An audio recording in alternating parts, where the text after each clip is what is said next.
ধৰো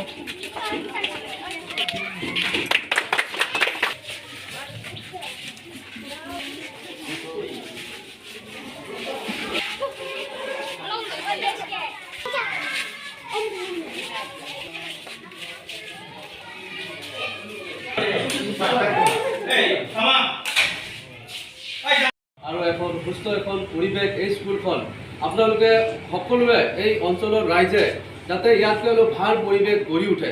আমাৰ সৰু সুৰা কণ কণ ল'ৰা ছোৱালীবিলাক স্কুলৰ সময়ত আপোনালোকে ভালকৈ নজৰ কৰিব লাগিব। আমি জানো এইখন অঞ্চলত ভাল এখন গঢ়ি উঠিছে, গতিকে ভালকৈ আমাৰ পৰিয়ালৰ অভিভাৱকসকলে নজৰ কৰিব লাগিব, শিক্ষাৰ ক্ষেত্ৰত গুৰুত্ব দিব লাগিব। তো মই ভাবোঁ যে আমাৰ এইখন অঞ্চলত সকলোৱে যেন নজৰ কৰি এই পৰিৱেশটো ভালকৈ গঢ় দি ভালকৈ আমাৰ ল'ৰা ছোৱালীসকলক ভাল শিক্ষা দীক্ষা দিয়ে।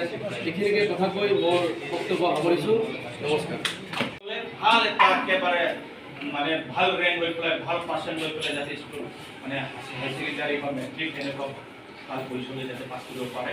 আৰু এইখন বিদ্যালয়ৰ পৰাই কেতিয়াবা আমি শুনিব লাগিব কোনোবা IAS, কোনোবা IPS, কোনোবা ভাল ৰেংকৰ অফিচাৰ্ছ, তেনেকুৱা এজন মানে গম পাওঁ ভাল প্ৰফেচাৰ, তেনেকুৱা যদি এইখন বিদ্যালয়ৰ পৰা ওলাই যোৱা আমি ৰিপৰ্টটো পাওঁ।